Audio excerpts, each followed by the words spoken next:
Hey everyone, welcome to Two Car Pros. My name is Ryan, and today I'm going to show you exactly how to perform a power steering fluid flush for a 2008 Chevrolet Impala with a 3.5 liter V6. And this guide would also apply to any vehicle equipped with hydraulically assisted power steering. It'll just look a little bit different, but the principle is exactly the same. With all that out of the way, let's jump in. So the first thing we need to do is remove this engine cover. The way you accomplish that is you remove the oil cap, and then the tube the oil cap sits on, pull that straight up and out, and then you can just pull the engine cover straight off, like that.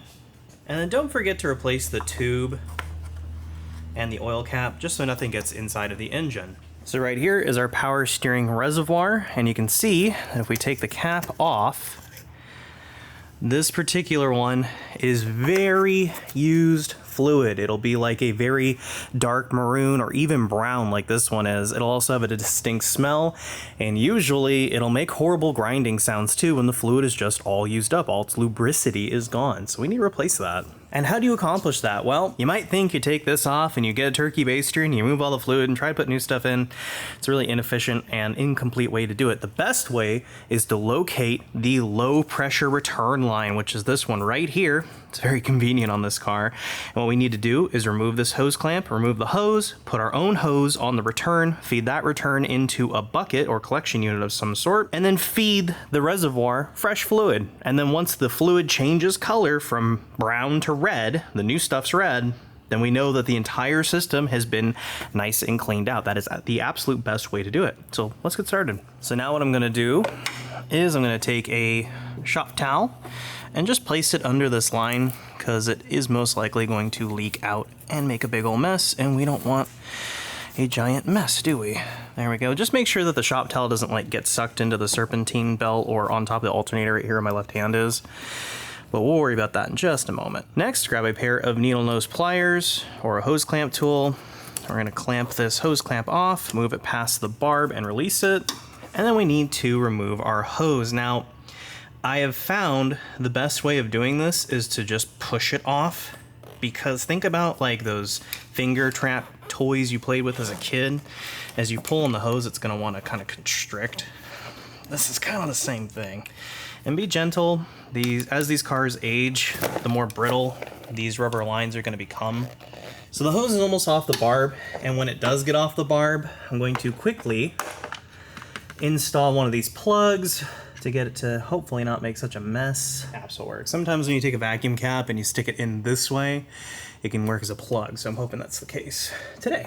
So we'll take the cap and put it in the rubber side, just to make sure nothing kind of gets in there. And then for right this second, I'm also gonna put one on the supply side, just so I can go get my hose and it won't make a big mess. Awesome. That fluid's dirtier than I thought. Okay, so now I've got basically it's fuel line, but we're not gonna use it for fuel, it's okay. And there's a link down below in the description. This is 5/16, but I think 3/8 would work a lot better, because this line's pretty good size, but sometimes you can kind of stretch 5/16 to 3/8. I have to work with what I have here today. There we go. Get the towel out of there. Now we have, instead of the low pressure return line feeding the reservoir, and don't worry, this pressure is very, very low, I promise. We have it capped off, so that way we can take the cap off, put a funnel in, and start feeding it fresh fluid, and all the bad fluid will be evacuated out of the car. If you're truly worried about this hose popping off, I'm not at all. You can take this hose clamp and put it here if you're really worried about that. But between you and me, it's never happened to me, but I figure it's worth mentioning if you're paranoid about that kind of thing. And that's fine. So next, go ahead and remove the cap for the power steering fluid reservoir. Get that out of there. And then we're gonna go ahead and place a funnel just like that. And then when I tell you to, start adding on your power steering fluid, as long as it meets the, as long as it's for this vehicle with such Extron stuff is, you are good to go. As we are pumping the fluid out, I'm gonna be adding it like this, just like that, continuously, because we don't want the pump to run dry. So for this next scene, I have my catch basin basically on top of the engine. You really don't want to do it this way. I'm doing this way for instructional purposes so you can see me adding the power steering fluid while it is coming out. You kind of want to match that flow rate. Normally, I would have this on the ground or a table next to the car. I would not set it on top of the engine bay like this, but I want to show you exactly what that's going to look like all in one frame. So that's why I'm doing it this way. So I have a helper in the driver's seat. This is a two-person job, this point, because as the engine is turned on, you don't need to rev it or touch the wheel or anything. Keep your hands off of the wheel. It's going to pump fluid into my catch basin here, and I'm going to watch that color shift from dark brown to the bright red that's in this jug. So what we're going to do is go ahead and start it.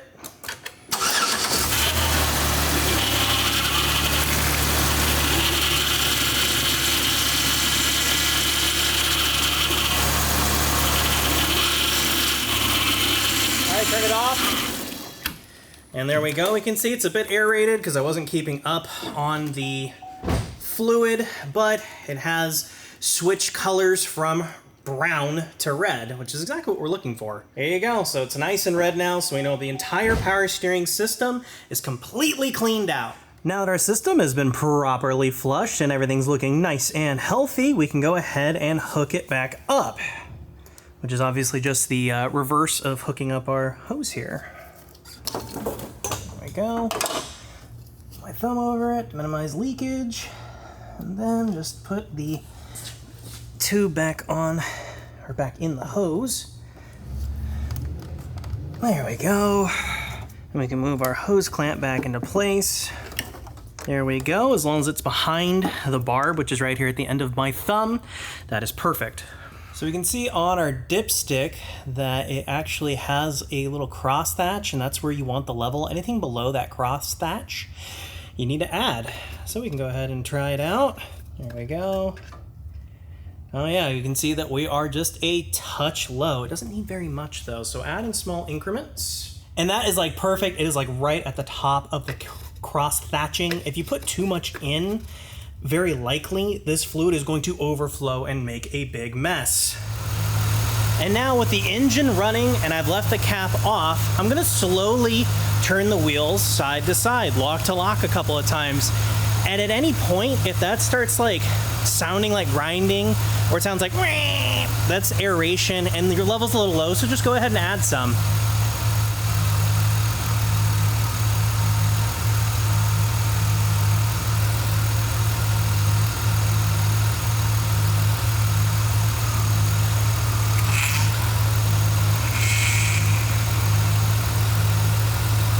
Sounded like it got a little bit of aeration in there,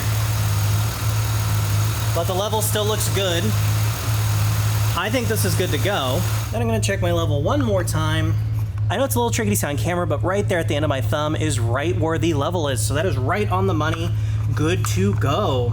And then also keep an eye on this level the next couple of days. I would drive it for maybe 20 minutes and listen and making sure you're not hearing any grinding sounds, making sure that that level hasn't dropped, because if this level drops and it remains low for a long period of time, you can ruin the pump or you can ruin the power steering box, and obviously you don't want to ruin either one of those. It's kind of the whole point of changing the fluid. And then we can remove our oil tube again, engine cover back where that needs to go, place your oil tube, just like that, you're all done. So that's how to do power steering system flush for a 2008 Chevrolet Impala with that 3.5 liter V6. This is very, very easy. Something you can do in your garage and something that you absolutely need to do every, I would say at least 100,000, preferably before that. But when you notice the turning kind of feeling a little gritty, a little grinding, making some sound, or you just look in the reservoir and see what color the fluid is. Is it a nice red? It's probably all right. But is it like a dark, ugly brown? Then yeah, it's probably dirty and needs to be fixed. And then over the next couple of days, you might notice the power steering kind of making a whining sound. That's air in the system. Just keep checking on that fluid and adding it when it gets low. And eventually that sound will go away and it'll be just fine. A shop will most likely charge you at least $300 to do this, and this is fairly easy, and it is an excellent way to ensure that your power steering pump and your power steering rack last a long time, as long as they're properly lubricated and they don't overheat, which causes them to fail, and the lubricant is what keeps that from happening.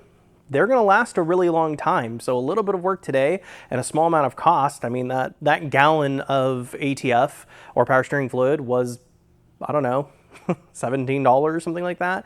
And a power steering pump itself is like $250. So it's a really good investment. Thank you so very much for watching. If you have any questions, please leave them down below. And if you want to support the channel, please click that join button down there. Is a direct way to support the channel. Otherwise, a like, comment, and subscription go a long way in the algorithm and helps me out a whole bunch. Thanks again for watching, and I'll see you next time.